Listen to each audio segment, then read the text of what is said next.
Hi, hello, good afternoon everybody. You are now watching my June social media roundup. So I'm just going to give it a couple of minutes for everybody to kind of start joining in. I think I may well have started a minute or so early because I've got a couple of watchers here and I was like, oh, is it half past? Is it 29 minutes past? So I thought I'd get on board now, say hello.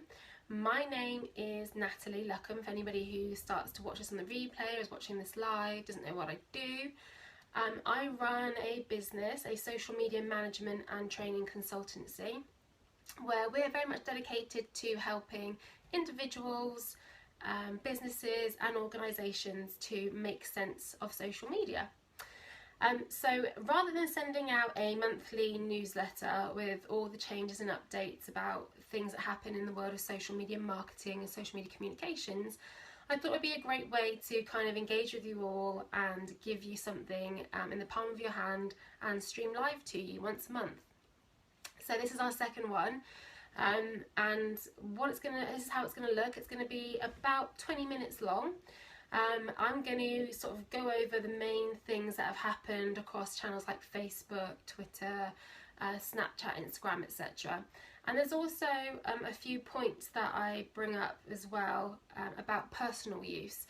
So last month I spoke about some spam messages going around on WhatsApp and the leak of privacy information on LinkedIn. And I had quite a lot of good feedback about that, because I know a lot of my friends watch some of these videos on replay, so they found that really useful. So I'm going to keep that element in as well. I also give a tip right at the very end, so stay tuned all the way through, and I'm going to give you some free information, some free content, some free tips and tactics about how you can make the most out of social media in your business. And today we're talking about, or I'm going to give you some information about automation and automating social. If I could ask you a huge favour, if you know somebody who would like to watch this or you think would benefit from it, use the invite button on the bottom of the video stream and invite someone along to watch. And also use the reaction buttons, so you can give me some love, give me some likes, give me some sad faces, and show you what you think, because that sort of stuff makes me happy. If you've got any questions as we go, pop them in the comments box. I'll get through to them when I can. And if I can't get through to the question now or through these 20 minutes, then I will definitely get through to you later on. Okay, cool. So I think that's all the intro stuff. We're going to get on with the first update this month, which was about YouTube. Which is really exciting. So as you know, YouTube has been and still is a massive contender with video, and has been for a very, very long time. It's still, like, you know, it's the second biggest search engine in the world. There's a hell of a lot of content of video on YouTube that can help with everything. Great for search engine optimization. But it doesn't use live video streaming like things like Facebook and Periscope does. So literally the other day it's announced that it's now rolling out the opportunity to start live streaming videos onto YouTube directly from your phone. And I think that's massive. So keep an eye out for that. It's only available in the US at the moment, but it will be coming to the UK. It also announced a couple of days ago that it's created a new app called YouTube Director. And this is an app on your phone that allows you to capture, create video there and then through your phone. And it will also tell you how to cut it, how to edit it, and what music. Hi Rachel, hello there. Hi to everybody, by the way, I can see you all joining, thank you. Oh, thank you. Yeah, I hope you enjoy it all today. So yeah, YouTube Director app, really, really cool. Like, even if you just make a 5-minute video, it will allow you to cut, edit, add video, add subtitles directly from your phone. Now that's massive for businesses and organisations who recognise that video is huge and is a massive opportunity for you as a business, but doesn't have the resources, the time or the money to direct write and produce 10-minute long promotional clips. And you know, in this day and age, you wouldn't really want to anyway. So for a small amount of time, for 3-minute videos, YouTube Director is going to be massive.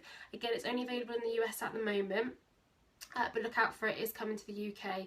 That's going to be wicked. Staying on the subject of video, an update to Periscope. Hi Emma, hope you're okay.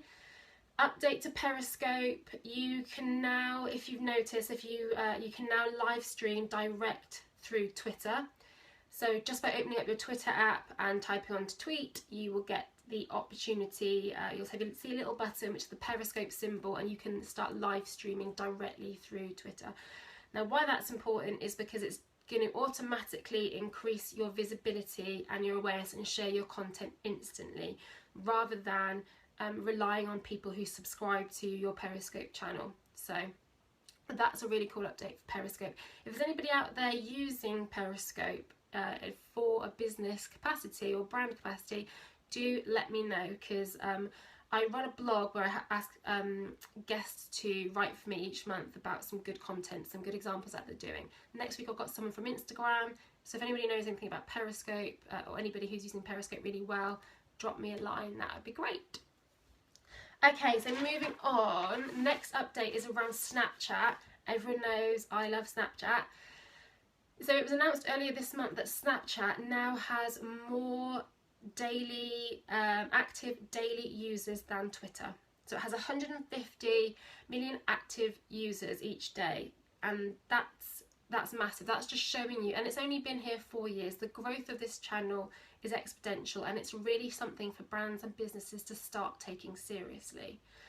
It was rumoured, a teeny tiny rumour earlier in the month, that there might actually be an algorithm coming, and that actually, oh, I dropped out there, sorry guys, my wireless fuzzed out for a bit.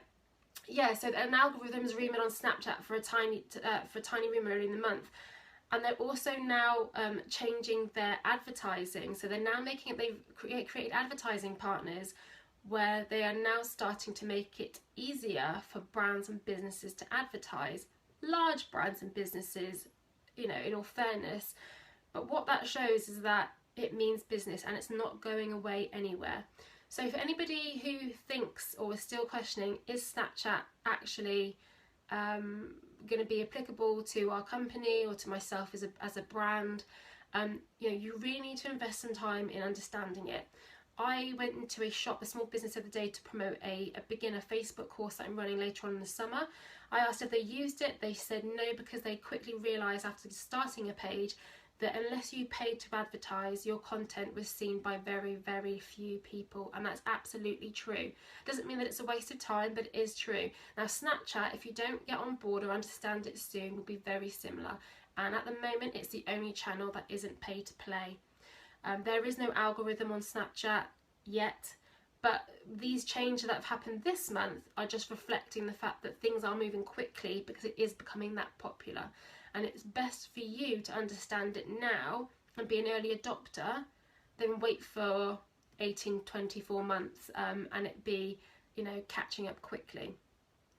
They've also changed the layout of some of the functions on Snapchat. Their Snapchat Live and their Snapchat Discover elements have changed where they sit and how they look on the app. It makes it much more engaging. I don't know about you guys, but I am now much more inclined to look at the news section on Snapchat, and that again shows how it's taking its content seriously and it's putting its users first, but it also wants to start monetizing it. So yeah, I am running a course in Wootton Bassett, 19th of July.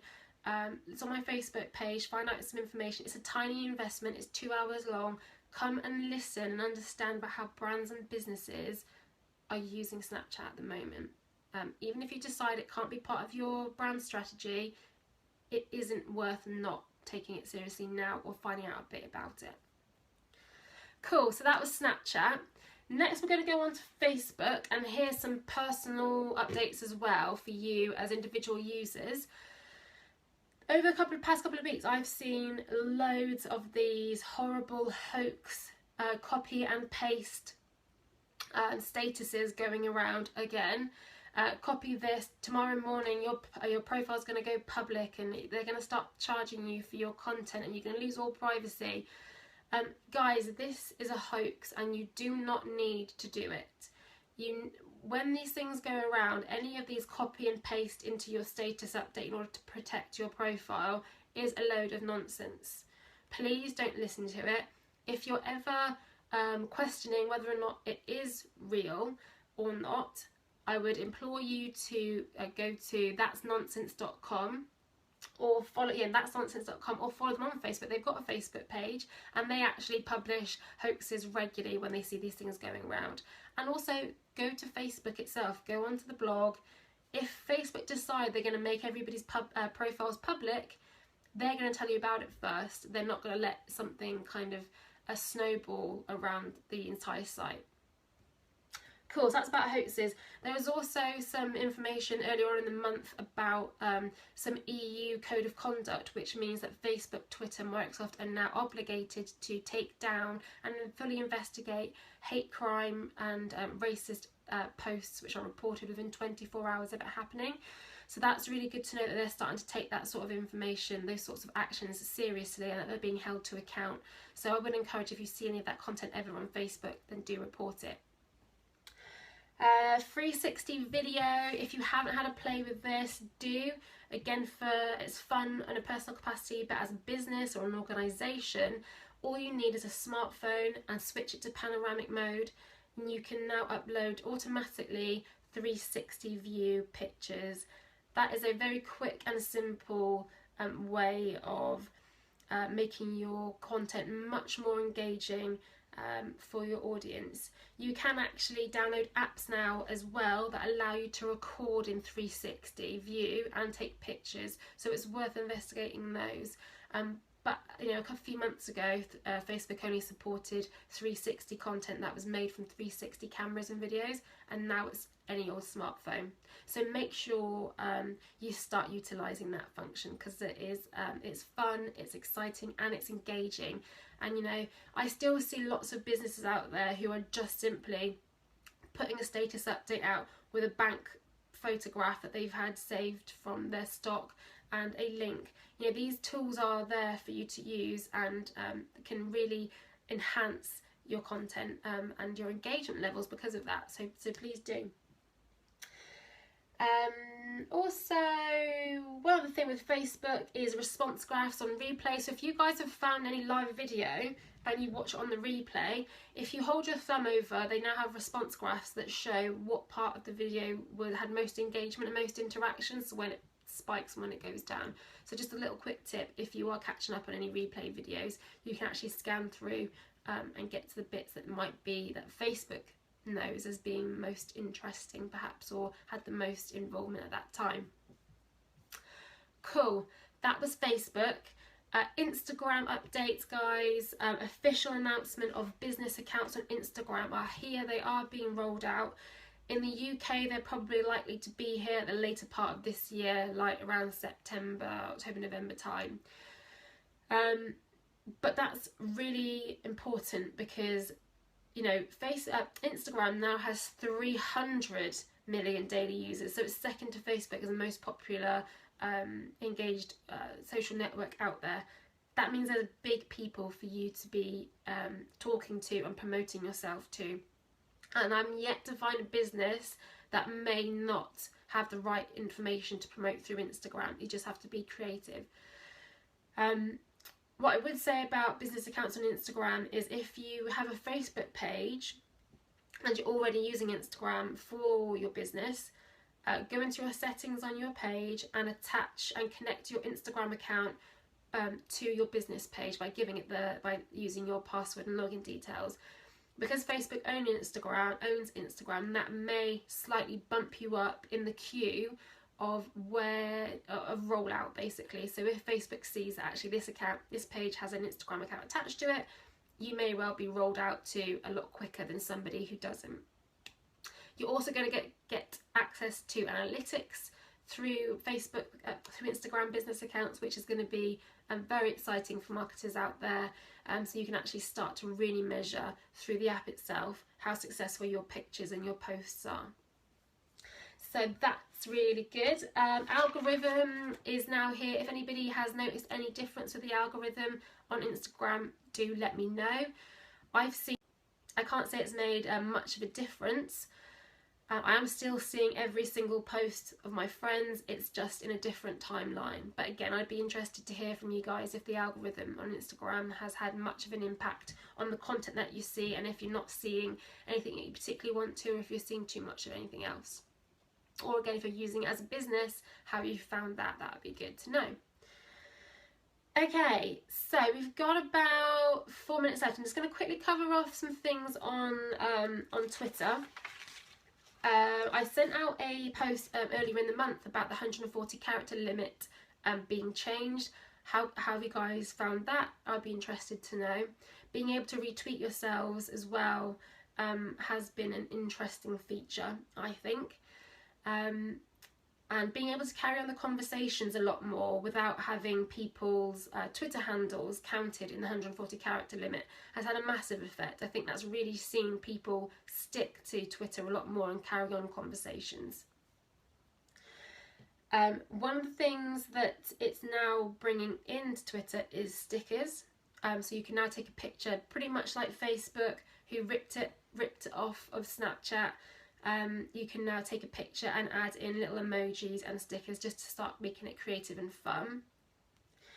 They're now testing advert targeting based on people's use of emojis, which is really interesting to see. Let's target somebody. If you're Domino's Pizza, for example, let's start targeting people who always use the pizza emoji. Haven't had a go with it myself, haven't seen many case studies with it, but I think it's a really interesting feature. Yesterday as well, they've now announced a business dashboard on Twitter, so that's pretty big. If you go to dashboard.twitter.com, you can now schedule tweets directly from Twitter itself, from that dashboard, and you can start to see statistics and information about the popularity and the engagement rates of those tweets that you're sending. So why is that an interesting point to mention? I'd say because there are tools like TweetDeck out there are tools like Hootsuite where you can schedule content, and we're going to come on now into my tip about automation. But if you're a one-man band and all you have, or a two-man band and all you have is a Twitter feed and a Facebook page, you don't need to be setting up accounts like TweetDeck and Hootsuite. And actually now, if you can automate directly to Twitter, then that's all you're going to need. So yeah, it's not available on an app yet. Again, I think it's just available in the US, but go to dashboard.twitter.com and start having a play with it. So that kind of brings me on nicely to my tip, guys, about automation. I think it's very tempting in this day and age where we're so busy and there's so many channels out there and there's so many agencies and marketers who want to get their messages out, to be convinced that your whole social media strategy should be automated, and that automation is an amazing tool. And what I would encourage you to do is take it with a pinch of salt, or just take it in your stride. There are going to be times when, yes, automating a few tweets here and there and scheduling a couple of Facebook posts is fine, it works and it's necessary. But don't ever forget that social media is about interaction in the moment, and it's about one-to-one. So don't just schedule on 1 week a whole 7 days worth of content and then forget about it. Make sure you mix it up with that real-time engagement as well. And also, I see a lot of people still connecting their Facebook pages to their Twitter feeds, so that every time you post out a Facebook post, it automatically posts to Twitter, or vice versa. Personally, massive bugbear, massive pet hate. If I see a Twitter feed that's full of just Facebook URLs, ... and ask you to click over there, I'm not going to follow that account. I'm not going to engage with you. I'm not going to respond to you, because if you can't take it seriously enough to really engage with the people on that platform, how they want to be engaged with, then you're not exactly a social organisation. So really have a think about automating stuff on your account. And when might be the right time. If you want to ask any questions about when might be the right time to automate, then drop me a text or Facebook me or comment here, whatever, afterwards, and I'd be happy to have a chat with you. And lastly, just a small other tip about automation then. So if you are going to schedule stuff to go out on Facebook, don't do it through a third-party app. So Facebook particularly will automatically devalue any content that comes through its platform via a third-party app like Hootsuite. You can schedule content to be posted from Facebook business pages, so do utilise that rather than something like Hootsuite. Yeah, and you should see some engagement on those posts at least be higher in comparison to if you'd scheduled the same content to go out from something like Hootsuite. Okay, guys, that's like 21 minutes I've been able to do that in. I hope you've all found that useful. I hope there's been little bits that you've learned and little bits that you've known, but it was good to hear. If you've got any feedback, let me know. If you've got any questions that you want me to answer for my tip at the end of next month, let me know. But yeah, I just want to say thank you all for watching and for listening. Do spread the word. I'll be here at the same time every month giving you a roundup of things that have happened.